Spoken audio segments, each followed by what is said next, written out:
కలి 1 hour 31 minutes తో theatre release అయిన ఈ మూవీ చూసాక నాకైతే కాన్సెప్ట్ అయితే చాలా బాగుందండి. కాకపోతే మెయిన్ గా ఇద్దరు చుట్టూ ఎక్కువ తిరుగుతుంది, అదే కొంచెం స్లో అయిన ఫీలింగ్ వచ్చింది నాకైతే. ఇంకా ఈ కాలంలో చాలా చిన్న చిన్న వాటికి సూసైడ్ చేసుకుని చనిపోదామన్న వారికి ఒక మంచి మెసేజ్ ఇచ్చారని చెప్పాలి. ఇంకా ఈ మూవీ చూసాక బ్రతుకు మీద ఆశ వచ్చి బ్రతకాలి అన్నంత ఇంట్రెస్ట్ గా తీశారు మూవీ అంతా. ఇంకా మూవీ అయితే ఫస్ట్ నుండి చాలా సీరియస్ గా వెళ్తుంది. ఫస్ట్ లోనే మనం అయితే కనెక్ట్ అయిపోతాం మూవీకి. ఇంకా బేసిక్ గా స్టోరీ లైన్ ఏంటంటే, శివరామ్ అనే కుర్రాడు ఒక కాలేజీలో లెక్చరర్ గా పనిచేస్తుంటాడు. చాలా ఆస్తి కూడా ఉంటది. ఎవరు ఏ సాయం అడిగినా కాదనకుండా చేసే టైప్. అలాంటి వ్యక్తి ఆత్మహత్య చేసుకుని చనిపోదాం అనుకుంటాడు.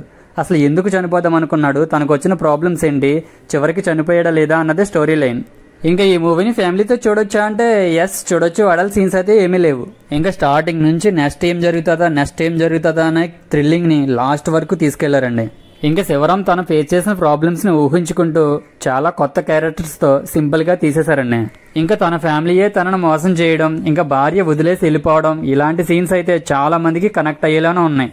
ఇంకా ఈ మూవీలో అంత మంచి కాన్సెప్ట్ అయినప్పటికీ శివరామ్ పాత్ర కొంచెం కన్ఫ్యూజ్ గా అనిపిస్తుంది మనకి. ఇంకా ఫ్యామిలీ పెయిన్ ని అండ్ సూసైడ్ పరిష్కారం కాదని ఇంకొంచెం డెప్త్ గా చూపించుంటే బాగుంటది అనిపించింది నాకు. ఇంకా చనిపోతున్న వాడితో గేమ్ ఆడడం బాగానే ఉన్నప్పటికీ పదే పదే అవే సీన్స్ రిపీట్ చేస్తున్న ఫీలింగ్ అయితే వచ్చింది. ఇంకా యాక్టింగ్ విషయానికి వస్తే శివరామ్ గా ప్రిన్స్ అయితే చాలా బాగా చేశాడండి. ఒక డిఫరెంట్ ఎమోషన్ బాగా చూపించాడు. ఇంకా కలిపురుషుడిగా చేసిన నరేష్ అగస్త్య బాగానే చేశాడు, పర్లేదు. ఇంకా వేదాగా చేసిన నేహాకృష్ణ అయితే పర్లేదు, బాగానే అనిపించింది.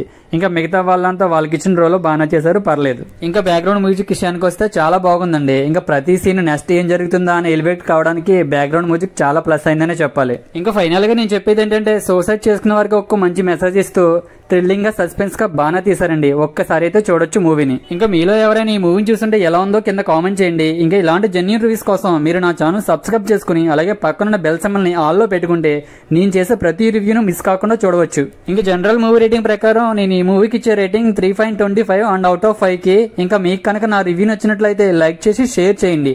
Thank you for watching.